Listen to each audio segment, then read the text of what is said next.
सदियों से भारत भूमि पर भक्ति और श्रद्धा के असंख्य उदाहरण मिलते हैं। भक्तों ने अपने आराध्य देव को पाने के लिए कितनी कठिन साधनाएं की, कितनी गहरी आस्था दिखाई, इसका कोई अंत नहीं।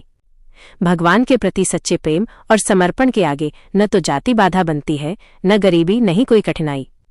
आज की इस कथा में हम एक ऐसे भक्त की कहानी सुनेंगे जिसकी भक्ति ने भगवान को भी अपने चरणों से उतरकर उसकी झोपड़ी में आने पर विवश कर दिया।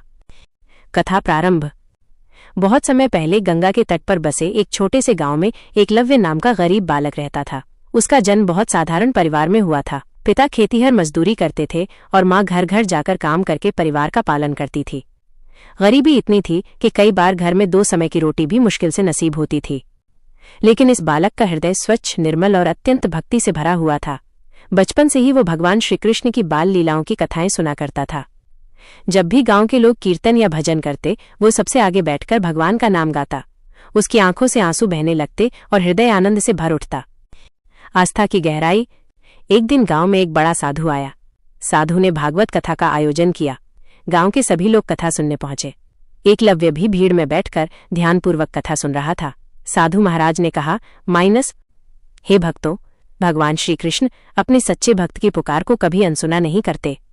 जो प्रेम से उनका नाम लेता है, उन्हें पाने की लालसा रखता है, वहां स्वयं श्रीकृष्ण दौड़े चले आते हैं। ये वचन सुनकर एकलव्य का हृदय आनंद और उत्कंठा से भर गया।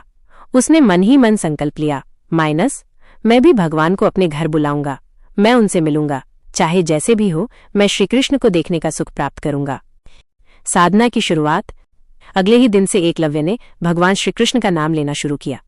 वो सुबह उठकर नदी किनारे जाता, माटी से एक छोटा सा मंदिर बनाता और उसमें मिट्टी की मूर्ति रख देता। वही उसकी आराध्य मूर्ति थी। वो भजन गाता, फूल चढ़ाता और प्रेम से कहता, हे नंदलाल, हे गोपाल, कृपा करके एक बार तो मेरी झोपड़ी में पधारो। दिन बीतते गए। गरीबी और कठिनाइयां बढ़ती रहीं, लेकिन एकलव्य का विश्वास नहीं डगमगाया। परीक्षा का समय। एक दिन गांव में भयंकर अकाल पड़ा। वर्षा नहीं हुई, फसलें सूख गईं और लोग भूख से तड़पने लगे। एकलव्य के घर में भी कई दिन तक अन्न न था। माँ ने दुखी होकर कहा, बेटा, भगवान को बुलाने से पेट नहीं भरता। तू काम कर, मजदूरी कर, तभी हम जीवित रह पाएंगे। लेकिन एकलव्य ने शांत स्वर में उत्तर दिया, आप चिंता मत कीजिए, श्री कृष्ण स्वयं आकर हमारी रक्षा करेंगे। मैं उनका बालक हूं और वे मेरे पालनहार। माँ के आंसू रुक न पाए, लेकिन उसने बेटे की आस्था को देखकर कुछ न कहा। दिव्य घटना। उस रात एकलव्य भूखा था, फिर भी उसने भगवान की मूर्ति के आगे भजन गाए और सो गया। मध्य रात्रि में जब पूरा गांव सो रहा था, तभी उसकी झोपड़ी के भीतर से दिव्य प्रकाश फैला। एकलव्य ने आंखें खोलीं तो देखा, सामने स्वयं नंदकिशोर पीतांबरधारी श्रीकृष्ण खड़े थे। उनके चेहरे पर मुस्कान थी, हाथ में बांसुरी थी और चरणों से दिव्य प्रकाश झर रहा था। एकलव्य हक्का बक्का रह गया। वह तुरंत भूमि पर गिरकर भगवान के चरणों में लौटने लगा। उसकी आंखों से आंसू बहने लगे। श्रीकृष्ण ने उसे उठाकर गले लगाया और बोले, वत्स, तुम्हारी भक्ति और प्रेम ने मुझे यहाँ खींच लिया। आज से मैं सदैव तुम्हारे घर में निवास करूंगा। भगवान की कृपा। कहते हैं उसी क्षण झोपड़ी सोने चांदी से चमक उठी। जहां पहले भूख और निर्धनता थी, वहां अब अन्न धन की वर्षा होने लगी। माँ की आंखों से आंसू बह निकले, लेकिन इस बार आंसू दुख के नहीं, बल्कि अपार आनंद और संतोष के थे। गांव के लोग भी दौड़े आए और यह दृश्य देखकर विस्मित रह गए। सभी ने एक स्वर में कहा, सच्चा भक्त वही है जिसकी आस्था पर भगवान स्वयं उतर कर आ जाए। उपसंहार। समय बीतने के साथ एकलव्य गांव का महान भक्त कहलाया।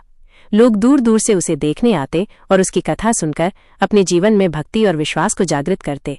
ये कथा हमें यही सिखाती है कि भगवान केवल धन, वैभव या आडंबर से प्रसन्न नहीं होते। वे तो उस प्रेम को चाहते हैं जो निष्कपट, निस्वार्थ और अटूट हो। सच्ची भक्ति से भगवान स्वयं भक्त के द्वार पर आते हैं। निष्कर्ष। भक्ति की ये गाथा हमें प्रेरणा देती है कि कठिन से कठिन समय में भी हमें अपनी आस्था नहीं छोड़नी चाहिए। जो दिल से पुकारता है, उसके जीवन में किसी न किसी रूप में भगवान का आगमन अवश्य होता है।